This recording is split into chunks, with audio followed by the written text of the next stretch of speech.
nsabira parts 3 ku Museveni ebirala byonna kabife ne bwali batakyasobola kutambula ne mukama n'atulekera obwongo n'omumwa n'omutima wano 2031 akomewo. What happened to you, Sir Simon Miyanga Lutaya?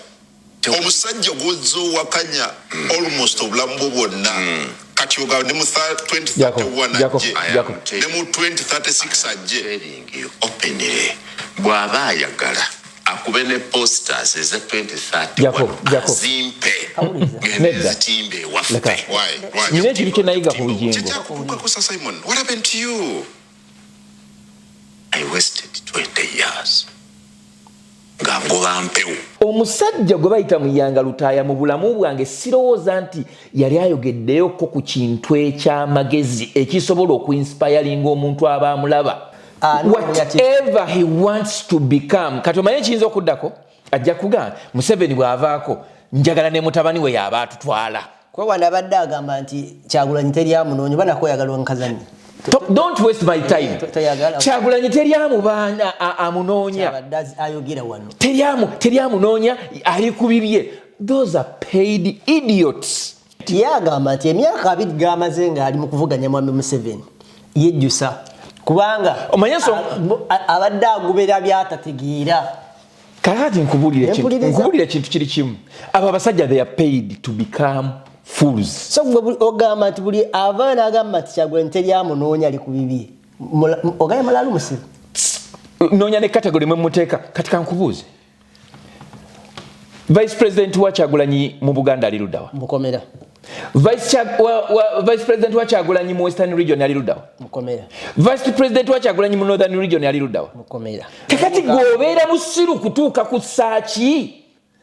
Bwe babanga bakutte ba Vice President bawandiise ba regional coordinators nga bonna bali mu kkomera nga abaali ba agent ba Kyagulanyi Center nga bali mu kkomera up to now nga abaali eyakulembera electoral management committee ya NUP Sebufu John Mary ali mu kkomera kati omuwumba tutu n'abayo n'agamba nti no one is looking for Kyagulanyi. Oyo bw'obanga obadde omuyita muganda wo oba maama wo baani, when you hear such a statement just know that person needs some medical attention. Abatategeera sina bulalu waliwo okubeera nti oli mulalu crazy but being mad insane kirungi. Abasajja basabudde amataayi nga bali ku kimu the only credible nasinze kukwata kana akantu the only credible nkwagadde nnyo buza no era nze olwaleero siriddayo Kampala Kakalaamu olwaleero onkoledde show bayogedde ki the only you are reporting a speech. Go ahead. European Union. Yes. Omubaka yayibide n'agamba the only credible opposition leader Robert Kyagulanyi Ssentamu Bobi Wine. Weekwekere ddala muganda wange paka ng'ekiseera ekituufu kizze. The only credible opposition leader. Ekyo nakiwulidde okusinga ebirala byonna. Wallahi billahi tallahi. Era bw'okireese ntegedde nti Kakalaamu wagoberedde gundi eyo. Aba basajja balaba. European Union, they are on the ground. You are watching The Answer Channel, a solution to every situation. Subscribe right now.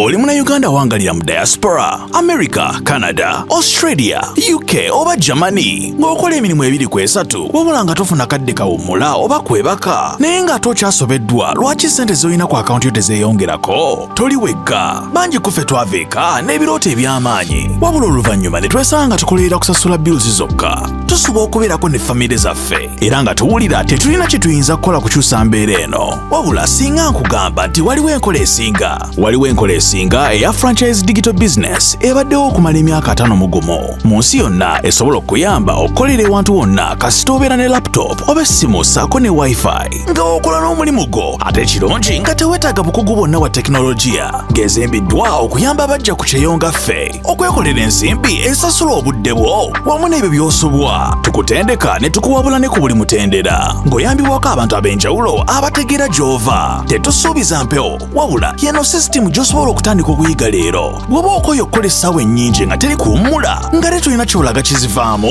nyiga mu linka eyo wansi okumanya ebisingawo okuba ku simu ya Gerard Seguya oba gwe mumanyi nga Kakalamu The Answer ku +1647 821 8189 oba kyalina omutimbagano www.g-viepena.com. Kale tukwanirizaako nnyo era gyesinzira okuba ate ng'otulaba olunaku olwaleero okoze otya nati namala nentuuka kati oyambalako ekikuteekesaako ku sayizi naye okimanyi nti Canada atutadde mu katu most especially when it comes to the wardrobe enyambala yaffe wano okimanyi nti omuntu teyeefiirayo olw'ensonga nti nno abantu betutambuliramu osanga geno manager nga azze nga banoga nti azze ku mulimu nga yeekubidde buno bwabawala b'omunda babita batya bayika nga yambadde bayika ne t-shirt oyo mukazi nga mukazi GM okitegeera kati waliwo omusajja ate gwe nali nkolera ku organization nali nkolera ye nga tasiba musipi ng'akuba ekikalu yes naye nga manager ate nga si manager nti eyo site gye tuliko but general manager wa organization operations zikwata mu kitongole kyonna ekitongole kimaze emyaka 12 mwegi yes sir etunuli akagayi kano neŋŋamba naye kasijja kano ngakikatujjoga nganze abasajja abazungu baatuteekamu mentality nti most especially for abaddugavu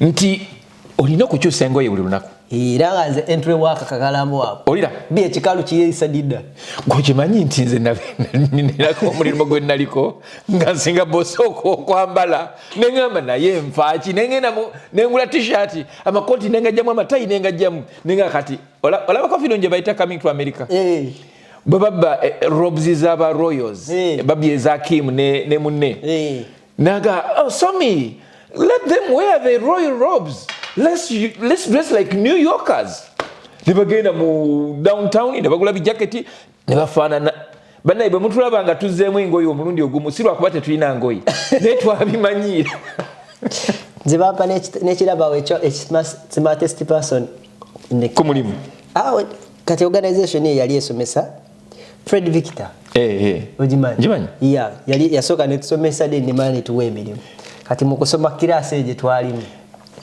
gwe wasinga okubasoma ne bannonda ng'asinze okwambala naye nga general manager nange kosi yange gye nasooka okusoma yali ya wiiki 6 nze nabasinga kuba nayambala nalina akava Kampala masuuti gange najja nagagawera nze okimanyi nti nagenda webajja okukola interview company ezatukozesa interview bampa omulimu ku lunaku olwo lwennyini lwe batukozesa interview nga tukyali ku company eyatutraininga ngenda okuvaawo omukyala nga ngambye I'm gonna give you permanent nenga tebabimpa lwakuba nti oba naddamu bulungi bibuuzo just we call it deponent engeri gyolabikamu mu maaso g'omuntu aku interviewing and it was natural anyway kwanirizaako nnyo ntewani wambega Mami Matovu Aloysius Junior tukwanirizaako nnyo nnaku olwaleero nekwebaza ssebo okunfisizangawo kaakadde n'omwami bamuyita Charles ali mu USA yakutumidde nnyo n'akubuuzaako nnyo ne Angela Chelsea from the USA obamugedde bulungi nkutumiddeko nnyo nange munnange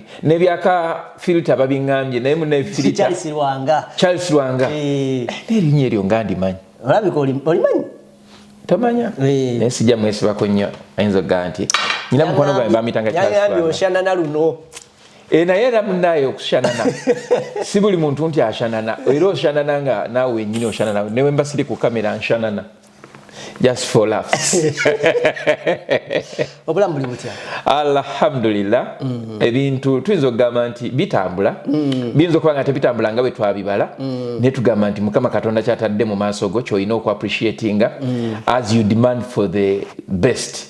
Buli muntu waali alina ebimusomooza, buli muntu waali alina achievements, buli muntu waali alina byaluubirira okutuukako. Era nange ngamba nti sagala kwejja mu kyetwandiise abantu ffenna mu buntu bwaffe tubeerako ne byetwetaaga ate era tubeerako ne bye tuba nabyo wadde biyinza okuba tebitumala ne Sudiri akyakeera ku makya n'agenda n'akola. Exactly.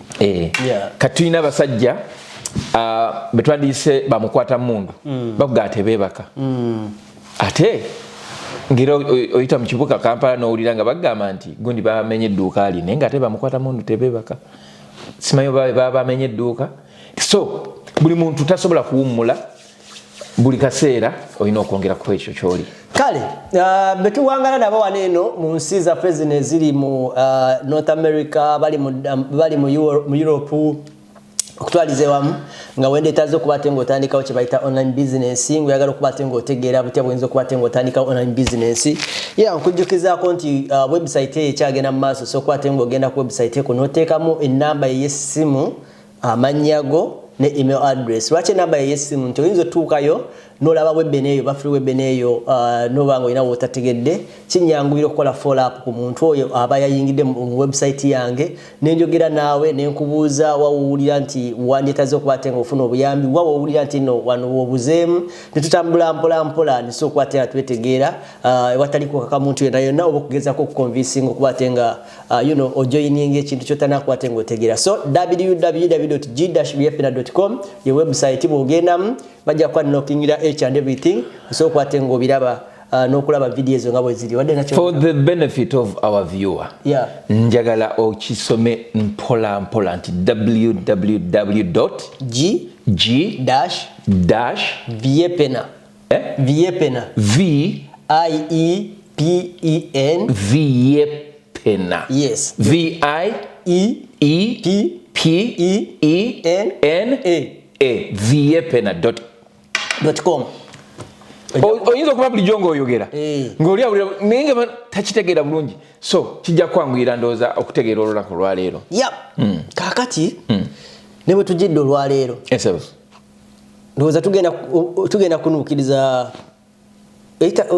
ennaku wabulayo 2 omwezi guwere okuva akalulu kaggwa leero nnaku z'omwezi 15 leero tukoze programu eno ku Valentine's Day. Yes era lwendowooza lwejjo gendayo eyene Canada naye eri bajja kuba bukedde abamu abali tulabire Uganda.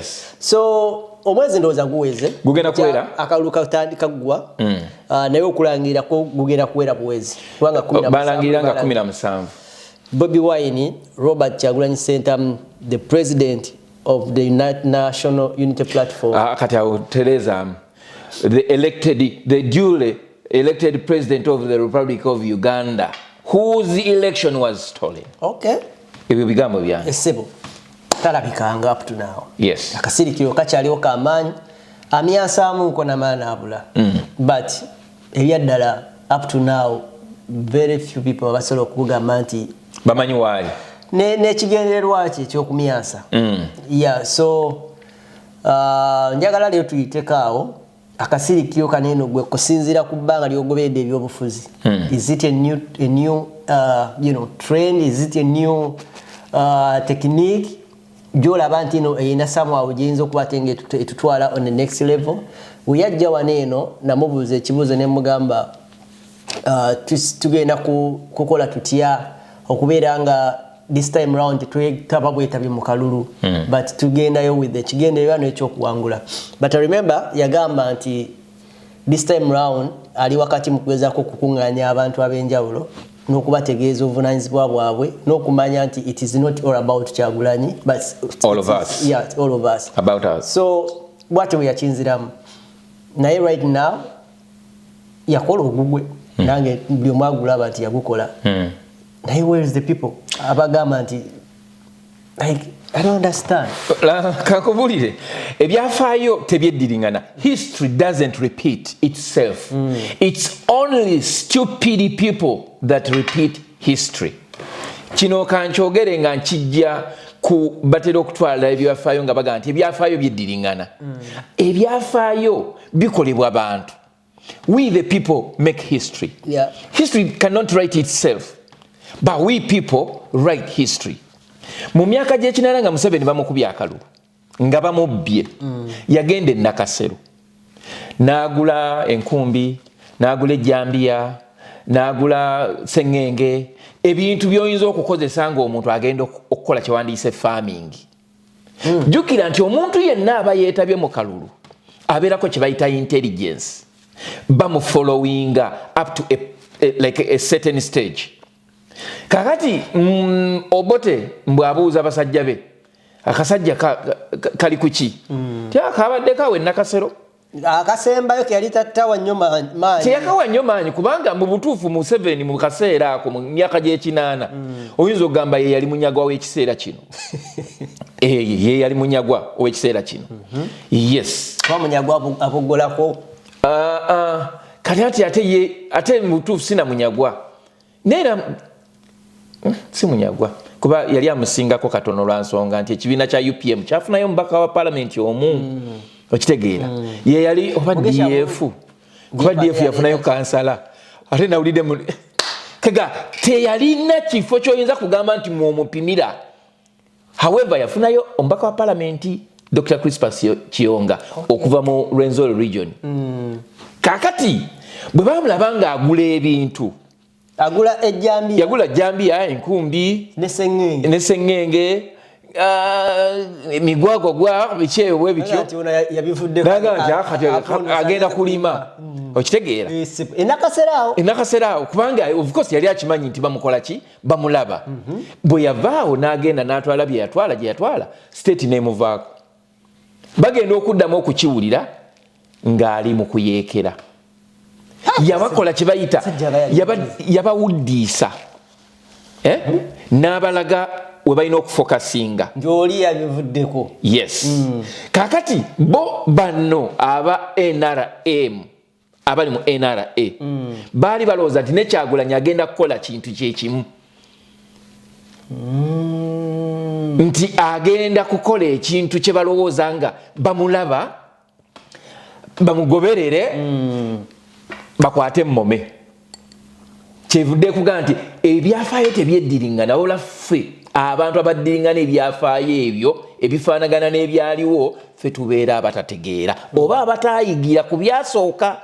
Kati ye Kyagulanyi yagenda okujja mu kwesimbawo ku bwa president, most especially ku mwaka 2026 yali ateekeddwa okuba nga amaze okubala kino kiri mpita wano ngenda wano bwenva wano. Kyagulanyi abadde akimanyi nti olutalo olw'ekiyeekera ng'oyeekerera mu Uganda luyinza okukoberera ekizibu olw'ensonga nti tomanyi ani waakwesiga. Ayina ababaddeko nabo mugundi mu kibiina kye nga bamulyamu olukwe nga bamanyi byonna abadde abimanyi. Kati nga tosobola kugamba nti ogenda kuleeta the next step. Nze ndi sure nti ne SG ne LOP batteeka okuba nga tebamanya the next step of Robert Kyagulanyi Ssentamu. Sure. Yes. Ebimu wabaawo byasobola okubagamba nga either n'okubimala abimaze okubikola. Okitegeera? Ne tebasobola kuba nga babeera ku peegi emu. Lwaki? Omukulembeze yenna amanyi gy'atwala eggwanga ateekwa okuba nga ali mu maaso gaabo batambula nabo. Kubanga ekirowoozo kyo kakalaamu kiyinza okukyusa ekkubo lyange. Kati ate bwengwa mu ntata nzirayo ne ngamba kakalaamu eyampadde concept eno. Naye bw'otambulira ku kiri ky'oyinza okulowooza nti nno kyekikutwala bano n'obafunako opinion, nkukakasa oyinza okwesanga nga otambudde bulungi nnyo. Kati ye Museveni yateekawo bambega bagoberere Kyagulanyi biki byakola ng'amanyi nti agenda kukola bintu byemimu Museveni bye yakola. Era Kyagulanyi n'agenda ewaka n'abeerayo n'ababulako. Teyateekawo kafaananyi konna kalaga nti nno agenda kukola kino. Tewabaawo mukisa ogwo. Naye ng'ate jjukira nti kuva mu ntandikwa yamanya nti luno olutalo sisobola kululwana nga neesigamye ku Bannayuganda bokka kuba nabo bali powerless. osanga omuntu nga kati olaba mukwano gwa fono ni Yusuf Sibambi akugamba babanze mu opposition myaka 20 myaka 20 mu something bwana Simon Muyanga ngagamba Museveni President Museveni ne waba anawuliranga nga Katonda waba yagala kumutta amuteke ebitundu bine ebya wansi yero akise kunonyeza yogera kati kyekulaga nti yamanya nti sisobola kukozesa only the local people netagamu the international like the international arm nengo ku attracting international community tesobola kujira ku kyetwandiyise ku bannaye mujje mutuyambe wateeka okubaawo kye bayita cause walaba Uganda yali efunye kati nkakusalire kano nkusale ekirimu nsabira Museveni bw'abasoola ne 2031 akomewo again mukusaba kwange in my prayers and God listening to me nsaba Katonda bw'aba atta Museveni ate party ezawansi zirekera ne bweza tezikola naye atulekere Museveni okuva wano paka waggulu omutima ogusonyiwa n'okukakomtinga buli omu obwongo obulowooza ennyo ekiddako omumwa ogutubuulira ekiddako nsabira party 3 ku Museveni ebirala byonna kabife ne bwali batakyasobola kutambula naye Mukama n'atulekera obwongo n'omumwa n'omutima wano 2031 akomewo. What happened to you, Sir Simon Miyanga Lutaya? Omusajja gozzo wakanya almost obulamu bwonna kati oga ne mu 2031 ajje ne mu 2036 ajje openly bw'aba ayagala akube ne posters eza 2031 zimpe zitimbe waffe nine kiri kye nayiga ku lujengo Sir Simon, what happened to you? I wasted 20 years ngagoba mpewo kankubulire Bujingo yangamba ekintu kino nakiyiga luli nga tandaba kufuuka nga bwali olwaleero nti omutwe gwo tokkiriza kupakirwamu bya kisiru hati naye bwatu bwe yalinga gwe myaka 2 anti kati ulira Museveni yandibadde nga waali yandisigaddewo he accommodates. What does he accommodate? He accommodates abagagga abalina ebifo ebya ministry nga bono ganti ono minister gundi ono prime minister ono deputy prime minister ono vice president baba wadde amabaati g'abantu abanaku ab'ekkalamojja ne bagabba abanaku ne basigala nga banaku Museveni abagamba basi mubaleke. That is the stupidity of the highest order. Omusajja gwe bayita Muyanga Lutaya mu bulamu bwange sirowooza nti yali ayogeddeyo ko ku kintu eky'amagezi ekisobola okuinspiringa omuntu abamulaba oba nga baga nti essaawa mu lunaku ebeera nnamu oba ebala ebiramu emirundi egi olunaku lwe yavaako n'ayogerako ku kye nalaba ng'ekyamagezi era yakola comment ku Kyagulanyi era ne wanu bali jaga kakuzanyira bo ochegera aina comment je yakola ku Kyagulanyi ne ngamba no either kwolwo yazukukanga si yeye okimenti waliwo omuntu okola kinoga obambadde kochi abantu bagamba yagala kubeera RDC whatever he wants to become kati omanye kiyinza okuddako ajja kugamba Museveni bw'avaako njagala ne mutabani we yaba atutwala kwa wanda badde agamba nti Kyagulanyi teryamunoonya banako yagalwa nkazanyi. Don't waste my time. Kyagulanyi teryamu baana amunoonya. Teryamunoonya ali kubibye. Those are paid idiots. They are paid to become fools before the general public and they are given platforms ezandibadde ziyamba abantu abalina information. A paid idiot, a paid intelligent. Omanyi osobola okusanga omuntu nga yasoma. Era kyovula bati ne bana ababadde mu makooti ab'ebitiibwa tubadde tubawe ekitiibwa olw'ensonga nti no bakulembeza nasoma. But these people have become permanent idiots in their intellectual constituencies. You know, being an intellectual, omuntu ng'oli musomese, omuntu ng'otegeera buli lwogaana okukozesa obutegeevu bwo okujja abantu mu ntegeera ey'ebintu etabagattako wabula ate gwe n'oyongera kubakanika osanga abasajja nga alina degree. He's a lawyer he is addressing a fellow lawyer as a person who cannot even kankuwa ekyokulabirako Nsibambi yavaayo n'agamba nti abanupu be balonze they don't even deserve to be councillors. Owulira ekigambo ekyo naye ng'oyo agamba nti yani lawyer. Mu banupu be balonze mulimu ba lawyer eyajjayo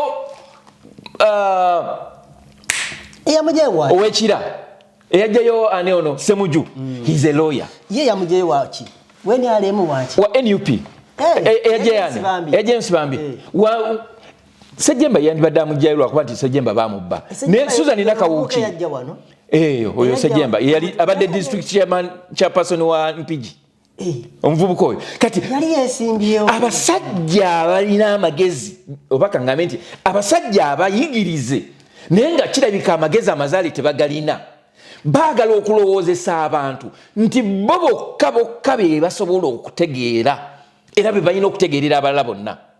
Kati Muyanga Lutaya oba alina diguli 2 naye yasoma kuyita. Those are the people benkakasa nti basobola okubeera mu course ne bamukolera course work.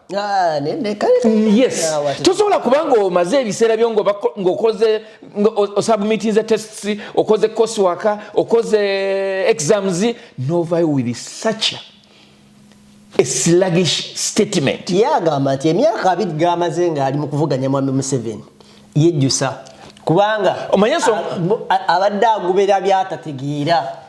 Kakati nkubulire kintu kiri kimu abo abasajja they are paid to become fools. So ogamba nti buli abaana agamba nti Kyagulanyi teryamunoonya ali ku bibi ogaye malalu musiru noonya ne category mwe muteeka kati kankubuuze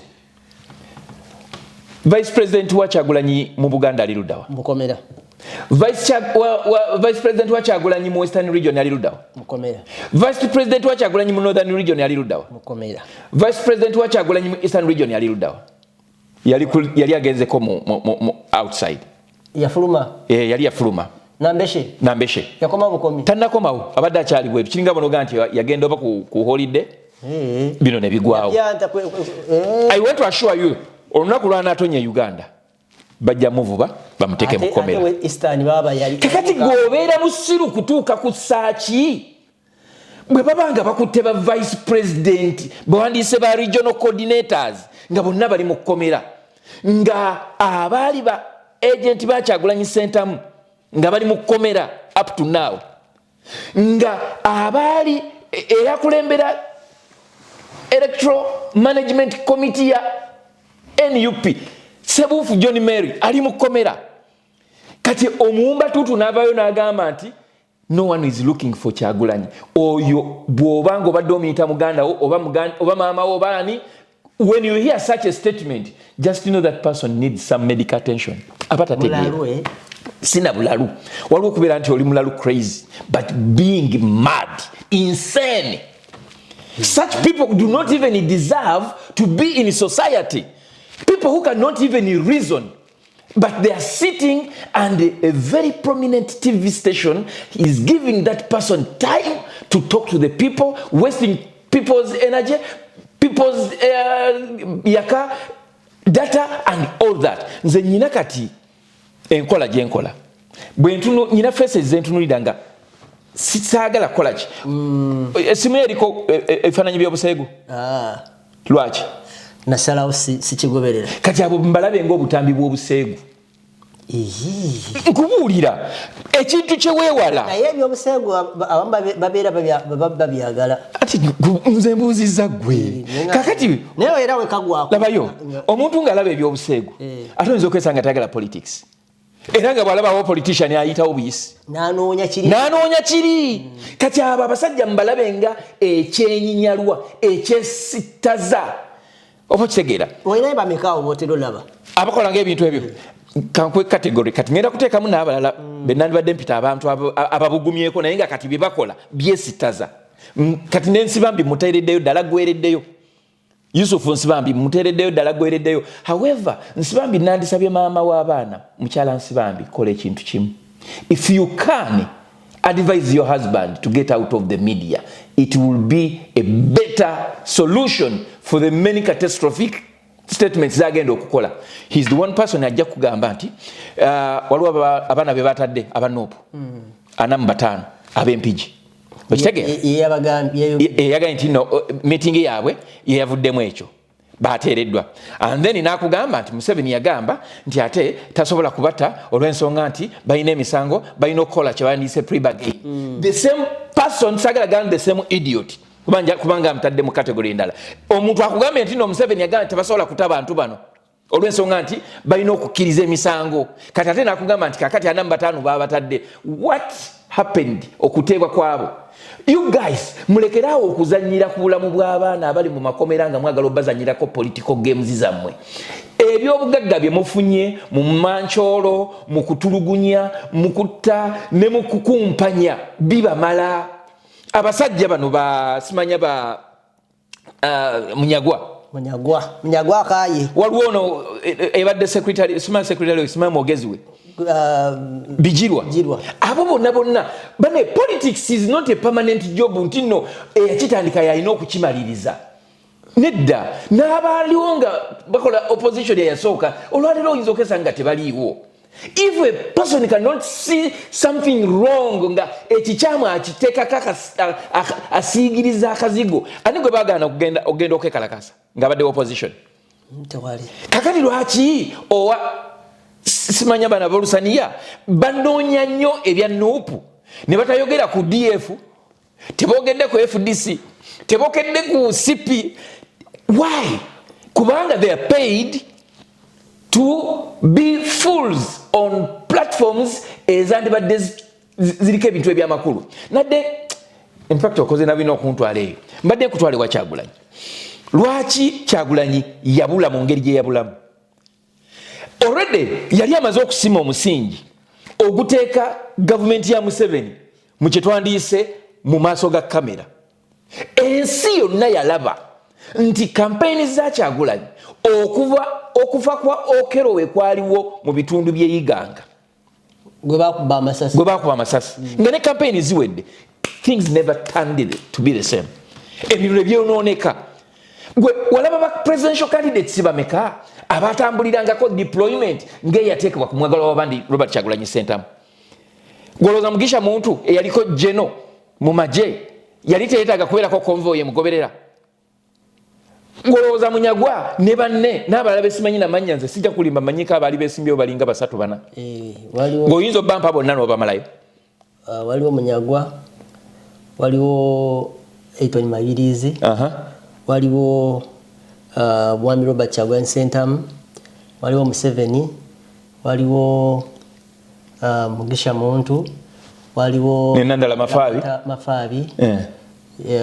Noyo guy wa CP tolaba wa CP ye Munyagwa omuzeemu gwa kubiri gundi ono ye Mabirizi waliwo ono yali wa Agri Kingi yani kati tolaba kye kugamba nti tobamanyi na bamanya obuyambuze tobamanyi bonna naera omuyika kati era oba ogudde naera credit oji kyeyagala okulaga kikino nti bo abalala baali tebaagala bwa president. Lwaki tebabeerangako deployment y'amaanyi? Lwaki deployment okulonda bwe kwaggwa badeployinga abasirikale bameka mu maka ga Kasibante ng'ate yatwala n'omusango mu kkooti. Kasibante ye nannyini Victory School of Beauty. Yes. Bakugambyeko nti bagigadde. Nete ekyaliyo erabika yagwa. Ani yagiggulawo? Museveni. Kasibante sente ezakola gundi eyo yazijjawa. Omuntu n'obeera mu mwaka gwe gumu nga weesimbyewo okubeera fulaga beyala w'ekibiina ne bakumma. Noga nti ngenda kwesimba ku mukama wange. Ate n'ofuna ne clearance. Bannange omuntu nga bano abasajja tugenda kutandika bayita ebiwemmeneku. Abalwa. Abo bagundi bamuyanga lutaaya. Mugata niko bayita. Ebiwemmeneku. Oba ebimpemempeme. Oza kyasalwa tasobola kusalwa lwa nsonga kati kankubulire ku mukutu gwa kakalamu the answer. These are the descriptions of abantu abayimba Muzeeyi Museveni abeewo. Era bw'osanga omuntu nga nze Museveni simulinako mutawaana njagala okola okunoonyereza obulungi ennyo. Ogamba ku mukutu gwa ntaata? The answer. Ndi ogenda kola oti? The answer channel. Nkuwa description. Nkuwa eki nga bagamba characteristics z'abantu abayimba Museveni abeewo bamuhoza abeewo. Abasooka ulira abantu boyinza oga nti abatalaba bibi bya Museveni abasooka be babbi nga mubbi akimanyi nti bw'anaagamba nti no Museveni tabaawo bamutwala mu kooti tebagenda kufuna ki agenda kufuna kibayita justice nga kitegeeza nti oli gwe yabbye agenda kusobola okusinga omusango. Mu babbi abo mulimu ababbi b'essente z'omuwi w'omusolo boyinza okuyita abali corrupt, mulimu ababbi b'ettaka, mulimu ababbi ng'oli yajja n'akubba bubbi nga bonoga nti muli mu bizinesi n'akubba ssente zo naye ng'ekimukuumiddewo beebo Museveni. Mulimu omuntu owookubiri be bamenyi b'amateeka, yakwata omwana yazza omusango yatta omuntu. Okitegeera kimala nedda ate nze njagala ogoberere singa ogenda n'okola kye bayita investigation ku bantu bonna boolaba abayimba Museveni ojja kwesanga nti oba myaka bwegiti waliwo omuntu eyafa nga naye okufa kwe kwava kwoyo ayinza okuba yamutomera ayinza okuba ya saddaaka nkuwa yokusatu nedda ssebo njagala nkuwe abantu bano gobalabanga oyinza okuloza nti nno balumirirwa bannayuganda ogenda kunerabiza kategoro eyokusatu ogenda ginerabiza nkwadde ababbi nkwadde abatemu Kakensa media akyali mu kkomera tugende mpola kati mbuuza ali mu kkomera lwakuba bagira Museveni tukiraba olaba mpola ssebasajja kati munaye bagenda kukwata waki tugende mu maaso. So kati Kyagulanyi yali alina okusooka okuteeka ku mmeeza ebikolobero by'abasajja ba Museveni. Gwe muganda wange Kakalaamu, abantu abali ku ground bakubuulira engeri akalulu gye bakadibagamu nga naye abakulembeddemu ekintu ekyo baali basirikale bali mu uniform. Ekyo kyo kituufu kakati naye tubeeko tukikomya anti kati njagala kulaga lwaki yeekweka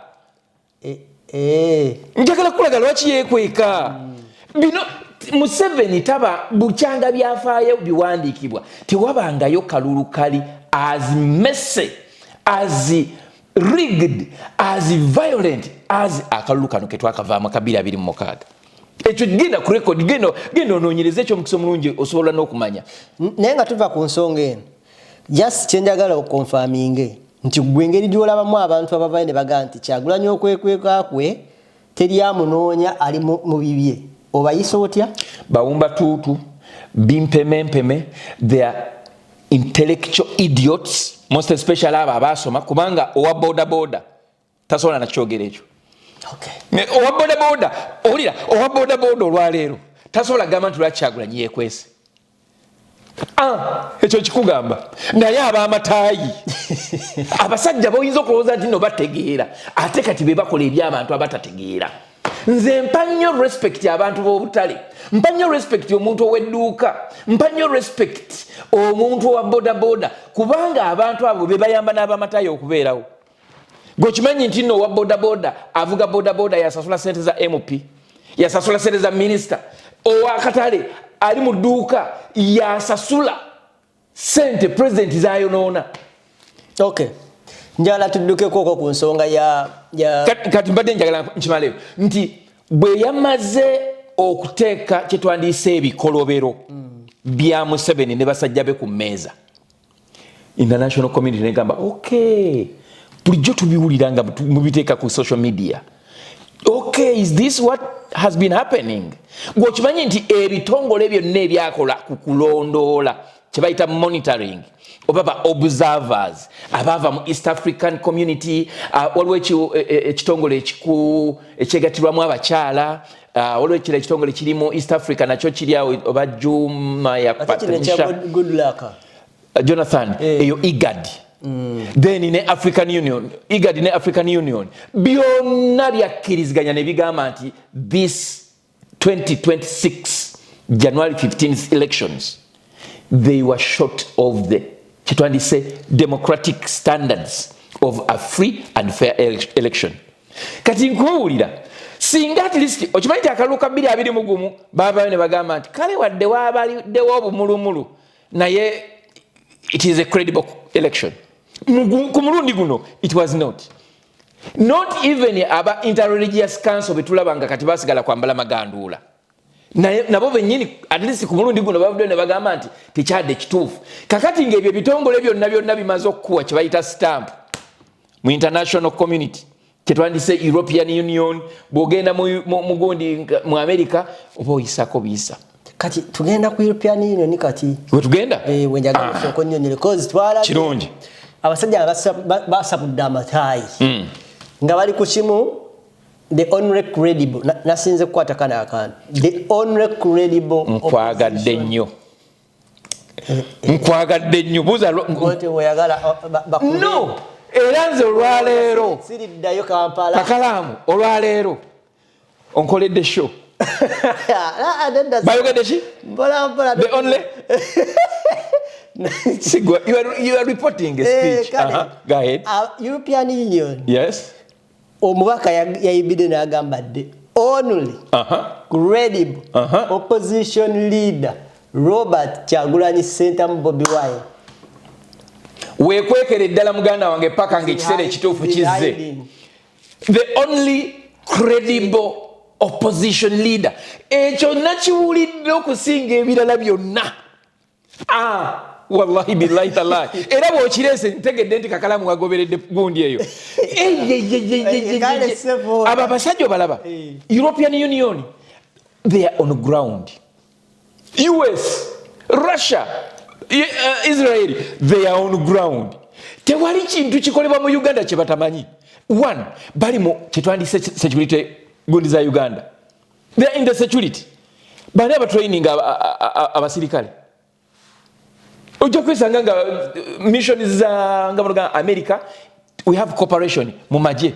Whatever they are doing, they see it. Naye akagambo kojjeyo, the only credible. That makes my day. Kitegeeza ki? Omuntu nga oli credible. Abazungu bwe baba bakola statements, I want to assure you, babala ebigambo bye bagenda okukola. Gwokimanyi nti no buli muntu yabadde ateesa babadde bamuwa eddakiika emu. And ng'akozesa eddakiika ye neggwayo oba ne wasigala seconds nga 3 oba 4. Waliwo gwe bawadde eddakiika emu n'ekitundu. Oyo eyali owa EU. Eyali ku leader ya eyali ku delegation eyakola ki? Eyagoberera ebyali ebyokulonda. Ne kati Kakalamu kansoke nkuzeeyo. Gwokimanyi nti wakati wa 2020 ne 2026 European Union yakawa Uganda sente ezisukka mu million pounds ekinana.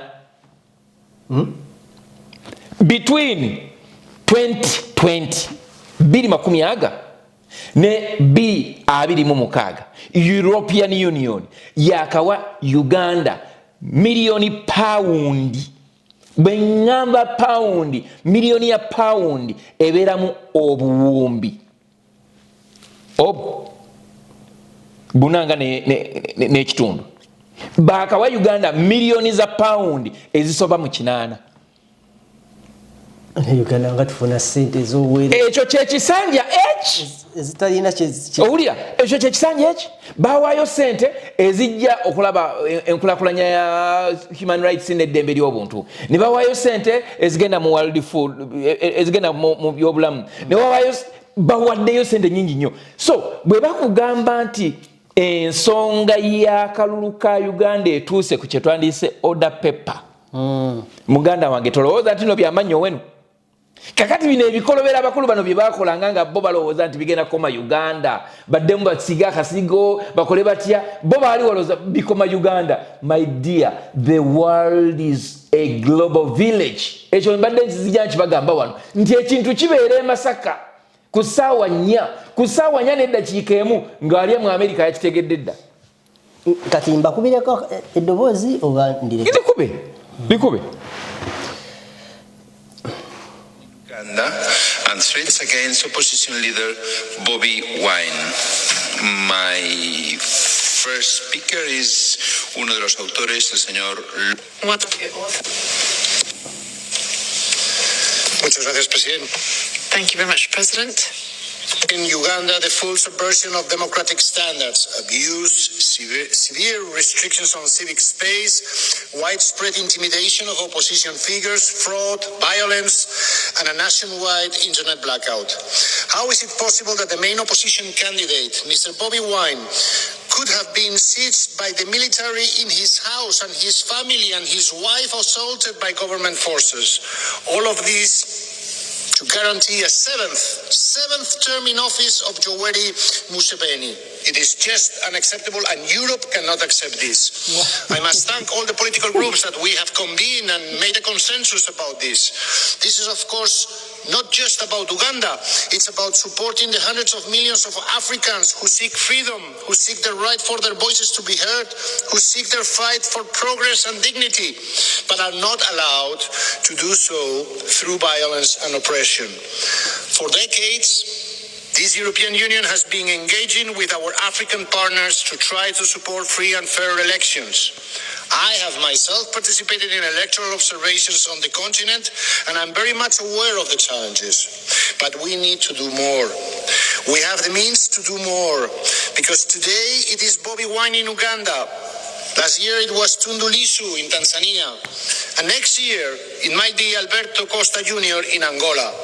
Opposition leaders are being persecuted, elections are being stolen, and we cannot allow, as Europeans, continually to close our eyes, and especially our governments who are making economical dealings with the government of Uganda. Commissioner, the Council has to hear high voice and the opinion of this Parliament about these very tragic circumstances that are happening in Uganda. Thank you very much. Señor López Istúriz, my second speaker is another author, Mr. Hayde. Thank you, Chair. Dear Commissioner, ahead of the elections, Bobby Wine was cheered by tens of thousands of Ugandan voters wherever he appeared in the country.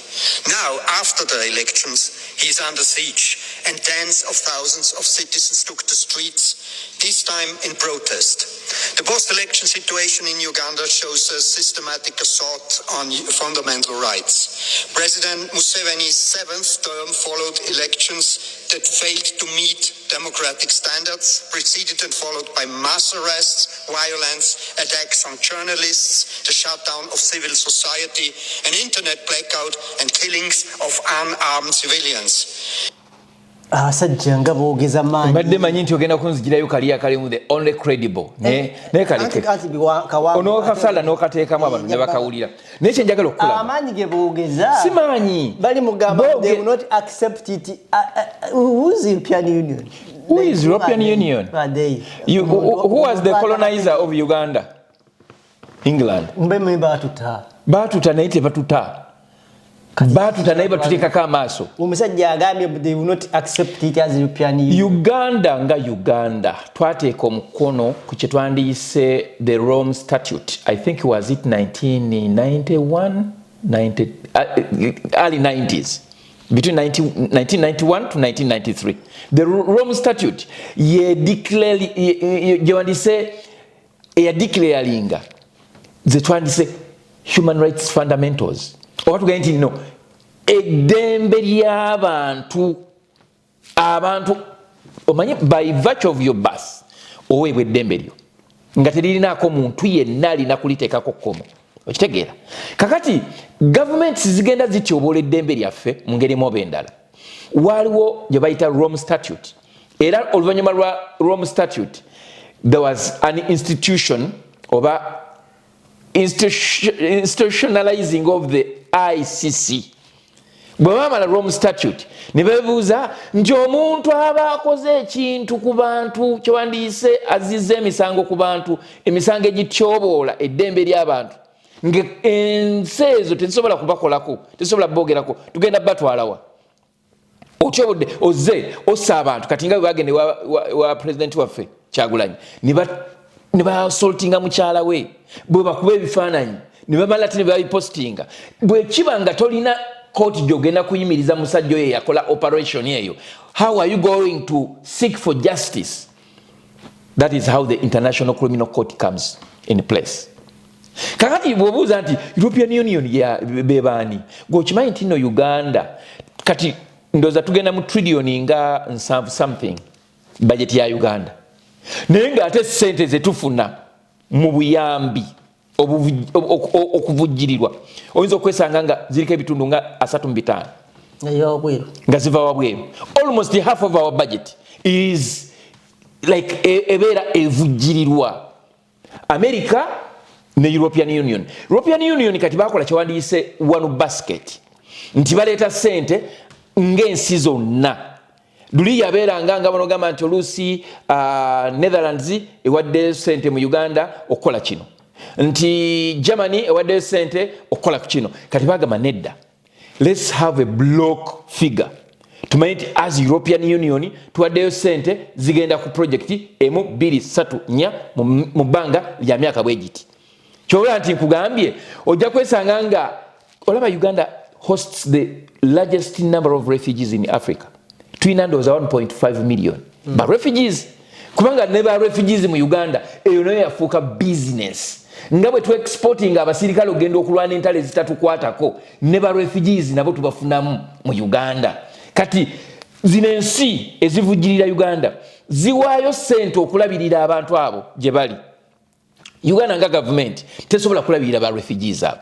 Nezino ensi zikunganya sente neziziteeka ku gye twandise account egenda okulabirira abantu abo nga babagulira emmere babawa eddagala babakolerawo obulimu obutonotono n'ebintu ebiyinza okubayamba mu bulamu obwa bulijjo. Kati European Union bwevaayo n'eddoboozi limu n'egamba nti this was not an election, it was a sham election. In fact bagambye it was a military operation, and that is the best word to describe that election. Gochimanyi tibi abakama n'olunaku olwaleero tugenda mu mwezi mulamba tannabako uploadinga ku website ya EC obulubwe yalangirira waje bwava so nga ate yasobola okubulangirira mu 24 hours rather mu 48 hours. Was it 48 hours? Yeah, ebeera 48 hours. Yasobola okubulangirira n'agamba nti ono yawangudde naye bye yalangirira bimulemye okuteeka ku mukutu. Kati bw'obanga gwe maama wa Byabakama owulira otya nga gozaala omwana oyo?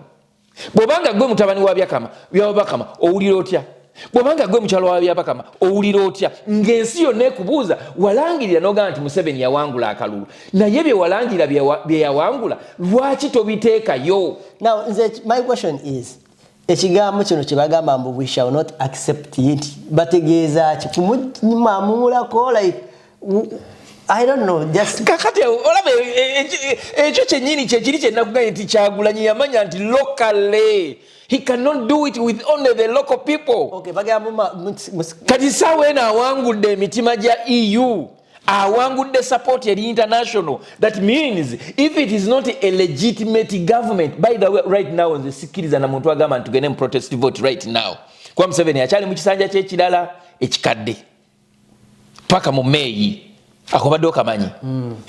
Kyobula nti nagamba nti tugende mpola buli kintu kirina akaseera kakyo. Right now bw'obanga ogamba nti ogenda kuteekawo mbeera obanga agamba nti omuggyako kino ekisanja ky'ekikadde kakati kiri ekisanja kyetugamba nti nekirimu kalumanywera kyekyo kyalina okulayira mu mwezi gwa May. Kakati kitegeeza nti Kyagulanyi ne NUP n'abo abaagala enkyukakyuka kye bayita omuliro gufunya amafuta. Kati twale bwento otegeere bulungi nnyo omuliro bwe mmanga mbadde mukumya omuliro bwe muti kati mufunye owenku agenda okusesaamu mufunye agenda okubayamba. Kati singa ekiseera kituuka Kyagulanyi n'agamba nti kama mbaya ni mbaya numbye oba numbye street oba ngenda kuyeekera alina support y'abazungu with all the logistics kyekitegeeza that is the kyenyinza ogaa nti kyekintu ekisinga okubeera ekyangu ennyo. Kati abasajja nga bali mu European Union Parliament ne bakugamba nti this was a military operation nga gwasibe tayi munyagwa Segona na bonna abali mu mbeera eyo mukulu wange muto wange aveeyo yetwale ku polisi nga nawe okimanyi nti no Kizza Besigye bamujja Kenya ne bamutwala mu kkomera n'emisango gye bamuvunaana tegiriyo mu mateeka ng'oli munnamateeka omutendeke senior council. You want our only hope. Tukwate omwana tumusuuleyo mumuwone tekijja kubeerawo. Olaba ne Mukama ffe Yesu Kristo bazimbe ekyabu mu Bayibuli yali alina wabuliira ekigambo naye n'asoma embeera. Jjukira yali ku cliff nga banoga nti ku lusozi n'amanya bano abaye bayinza okunsindika n'enkola ki n'engwayo n'abayitamu. Bayibuli egamba n'abayitamu n'abula n'Ekyagulanyi yabayiseemu n'abula. Bali bamalirivu omusulayo wansi. Bano abasajja abasibye amataayi tebaawukana na sitaani. Sitaani yasisinkana Mukama ffe Yesu Kristo ng'ava okusiba ennaku 40 n'amugwako ng'enjala emuluma. Sitaani n'agamba Yesu n'amugamba ogamba oli mwana wa Katonda fuula amayinja ago emmere olye lwaki olumu enjala. Yesu n'amugamba omuntu abeerawo lwa mmere yokka. Naga akakabuuse kati njagala okulaga abasajja bano bannanfuusi akakabuuse akakabuuse. Sitaani n'amugamba neze kankubuulire golaba togamba nti oli mwana wa Katonda. Namutwala ku kizimbe namutwala waggulu ku gondi ku kizimbe namugamba nti buuka ogwe ate gwe mwana wa Katonda omanyi nti Katonda agenda kuweereza bamalayika bakukwate ebiwawaatiro be bamunyagwa kati be Basegona bagamba Kyagulanyi abuuke buuka muto wange agende genda simagenda ne baloya ku polisi Sitaani awedde emirimu buuka anti kakati tolina musango tulabe banakukwata tajja gendayo. Sitaani teyakomaawo n'agenda n'agamba kati n'okubuulire gwe biro bino kati njagala nze onsinze bw'onsinza olaba ekibuga ekyo kyonna n'ebyobugagga byawe ngenda kikuwa. Sitaani Katonda Yesu n'agamba Sitaani tokema Mukama Katonda wo. Actually yamugamba awo yambogola yamugamba gwe Sitaani vaawo genda n'amuvaako n'agenda. Kati twagala okuboggolera Sitaani ezo ezambadde amataayi ezo Sitaani ezirina masters ezirina degree eza buli ngeri nti muve ku Kyagulanyi. Bwe mubanga mmwe temumuwagira nze nyina abantu kati benkakasa nti tebaalonda Kyagulanyi yadde nga baali bagamba nti no ye president waabwe. Nga bwe yatuuka mu bbaafu wali wakiri yakubamu kaddole akalulu ne kafu aka president. Yes, that one I can assure you. Yonna president wa National Unity Platform gyali His Excellency Robert Kyagulanyi Ssentamu tovaayo paka akaseera katuufu. Actually tatambulira ku programu zammwe abamugamba nti nokola kino bakola kiri. He has an agenda and at an appropriate time he will resurface. Gokimanyi nti no nga ali gyali ngali gyali atagenda ku appearinga mu Geneva conference. I think last time yasoko genda yaliyo mu buntu yakatendinga conference ezo mirundi ngeji ne Rubongoya jakabera mirundi ngesatu. Okay, so the same agenda bera ku Zoom ndo. Yes, na whatever he is nanga namaze dokuri yesalinga sebo ngenda kubera member nja kubango beere bigenda maaso mu conference eyo. Onadda ku weekend ejja ndibanyumize ate tujja bigenda wala nyo kakati bana abasajja njagala onsusulire njabisunsula kakati njagala okulaga ebimu ku European Union Parliament byasobodde okusunsula yalaze nti akalulu kano kabadde nga bonogamba nti nno omanyi military beera n'ekibayita agenda nti what are we going to do? We are going to take control of this area, over this territory. They go and do that. Sometimes they can be successful, sometimes they can be unsuccessful.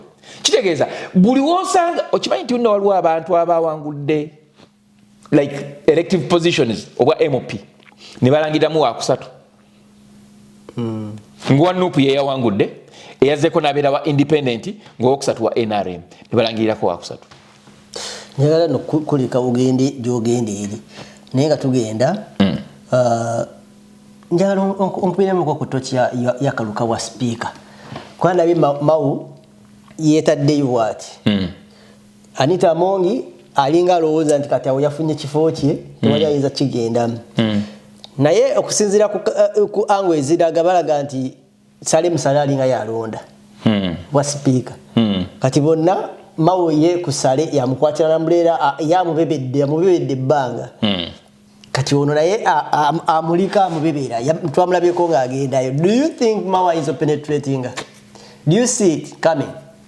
Omuntu gwe bayita Museveni tomwesiganga obulamu bwo bwonna ate Museveni takuta nenjogera ku Sale nkubuulira nti ekitandikira ekyenyanja bwe kiba kivunda tekitandikira ku bikira kitandikira ku mutwe kati mu politics wa Uganda aliwo olwaleero Museveni gwe mutwe. Museveni takugobanga okyalinamu kye bayita okwagalwa oba okusuusuutibwa eri abantu. Museveni agenda okukuta nga ne gy'ogenda oli kyenyinyalwa naye nga si bwate we yakola Rebecca ati kyekyekugamba Rebecca ali akyayagalwa anti kakati Rebecca Kadaga ayagalwa. Her love was not genetically motivated oba modified. Rebecca love ye eva mu CA ezekula. Love ya Anita Amongo ya sente. Anita Amongo alinga muwala malaya gojje ku street ng'ekimulesezza kulya sente wezigwerawo ng'akola ki ng'atema. Kakati Museveni akimanyi nti Anita Amongo without money she cannot be. Ate era akimanyi bulungi nnyo nti ku nkoona ya Anita Amongo alinayo political ambitions. Kati alina okumuggyako ekimufudde ow'amaanyi mu kaseera kano kibadde kizibadde sente. Gwokimanyi nti Anita Amongo kuba Museveni alina intelligence. Museveni tayagala muntu ashininga oba mu outshininga. Gwokimanyi nti waliwo emikolo gye bagendangako nga Anita Amongo awaayo miliyoni 10 nga Museveni aweereza bbasa ya miliyoni 2. Byebiri ebya Mpuuga we yakyaza president we namuwa akatebe kamwasa jjute ye n'atuula mu eri ey'amaanyi ati abateeketeeke. Kakati Museveni golowooza Anita Amongo kyandimuggyeko ki okubuuza omubaka wa president mzee yaweereza mmeka miliyoni 2. Okay, I have 100 million. So kati president aweeyo ezo 10 ezibadde ezange nze kampeeyo 2. Of course Steve kyandibadde kikola kyekimu ne Museveni eri gy'abeera abagamba nti this woman wants me to shine. Naye bagendanga ewantu Museveni n'awaayo miliyoni aga because that is the official contribution zaba alina okuwa nti bw'oba ofiiriddwa wadde ng'oyinza okuba nga oli wa munda naye amabugo ga Museveni gamanyiddwa nti ziri mitwalo meka miliyoni meka 10. Kakati zino contribution zino bw'aba atumye omuntu zirakubera miliyoni aga. Kati ate bw'obanga ozza ate gwe n'omulabisa wallahi akimanyi nti ekikuteekamu eyo gundi eyo lwakuba ti sente ozirina kati kyakola ng'akola ki ng'akunyiga. Gw'okimanyi nti nalabye nga Amongo ali ne Sale naye nga si musanyufu ng'alinga bamugamba nti omanyi gwe dda wano. Kati bino byenkuwa Anita Amongo bw'anaaba ng'akomyewo tunulire ebintu ebi ndi sure kale kangambe sijaga nti ndi sure ne bino byenteebereza ayinza okutwala ku bifo bisatu ayinza okutwala ke ekifo kimu either bayinza omuwa ministry eya gender Museveni tayagala kubeera predictable bino nandi bikuwadde nga mbiwandiise wano naye nkoma nenga ojjukira ministries ne kambyogere kiba kize kama simanyi ne bwaba afiiriddwa siina kyenfiirwa bayinza omuwa ministry eya gender bayinza omuwa ministry eya bayinza omuwa vice president oba basobola okumuwa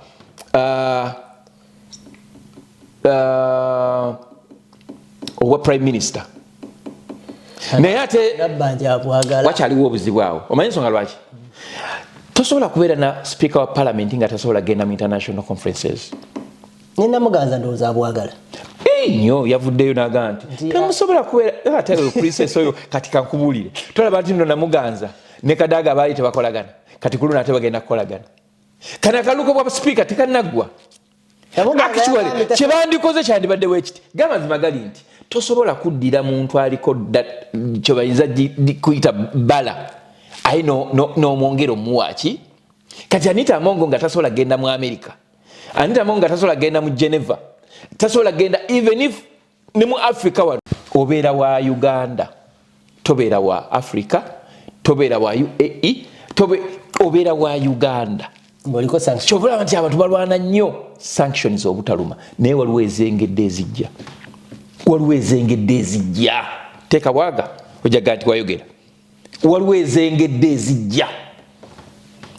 Akalulu akakoba speaker Nobert Mao ayinza okusurprisinga kubanga baagala kukozesa Museveni kano ke kadyo kakoze. Ayagala kukozesa Mao ayisewo etteeka ly'okuba nti no ababaka ba parliament be balina okulonda president. Nga ekibiina ekirina ababaka abangi aba parliament kyekironda president. Kati Mao yaganze siswala nja kiyisaawo. Kati ng'alinga agamba nti Museveni ayagala kwongera obukyayi. Naye ekyo ekintu kyemwogera kirina ensi gye kikikolamu. Mweziri babikola. Nga nsi kizitegerekeka. Babikola. Kuba ne wano ndabanga abantu bakira ku makya ne balonda. Naye kati ebyo babikola, ebiseera ebisinga babikolera mu mbeera nga kati olanga Uganda wetuuse. Nti ababaka ba parliament, they are not evenly distributed. Okimanyi nti Western region yokka erina obusobozi okuleeta president wa Uganda. Kuba bangi babatimira mu bwa bali 207, I think 277. Almost buli kaalo kalina MP. So nga ate Wakiso eyo nga bw'ogira Wakiso district yandibadde ina ba MP nga 16. Wakiso district yokka yandibadde ne ba MP nga 16. Kampala Central yandibadde ne woman MP as Kampala Central. Yandibadde Kampala Central. Machindi division yandibadde ne woman MP wa Machindi because those are divisions and they are embarrassed by MP. Balina then ne mbara yona nebeera ne baina woman baina mbalala ne Kampala Central ina just kati ebiri mu Buganda byawukanira ddala nnyo n'ebiri mu areas endala ebisinga obungi mu city ne mu districts ez'enjawulo. Kati osobola okusanga kati olaba mulimu districts kati olaba Buvuma yandibadde nga erina district eyetongodde nga erina gamunoga ebyayo ebyenjawulo. Nojja kusanga omuntu nga owa Busiro ayina ebitundu byakwatako mu Buvuma. Oba okitegeera. Panna tunabiwulira tadduukirira nduulu. Tetugenda kusibulya wano olowooza. Olwaleero tandisereeti. Ate olina ebikola bingi olwaleero. Ebikola birina nesimanyi nakyakola. Katugenderaawo. Mubeere bulungi mwebale nnyo mwebale ddala batugoberera abaweereza comments. Thank you so much. Bwemumulira nga ndabika nvuddeko munsonyiwe nange ndi muntu ak'obuntu kabeeramu. Naye njagala okwongera okubasaba tusigale nga tusabira eggwanga lyaffe Uganda. Tusabire nnyo pulezidenti waffe omwagalwa w'abangi Robert Kyagulanyi Ssentamu. Ate tusabire nnyo n'abo abaana abali mu makomera abaasibwa ku lw'emisango egitaliiyo wabula nga ekyabasibya just kuwagira National Unity Platform. Ate tulabe nga eggwanga lyaffe tulyongerako. Eggwanga lyaffe Uganda ddungi nnyo singa libeera n'abakulembeze abalungi abavulumirirwa ensi yaffe. Naye ng'ate ekisinga byonna gwe oyina okuleeta omukulembeze oyo omulungi n'okugaana ebyo byolaba nga si birungi. Nze mutano Wambega Aloysius Matovu Junior.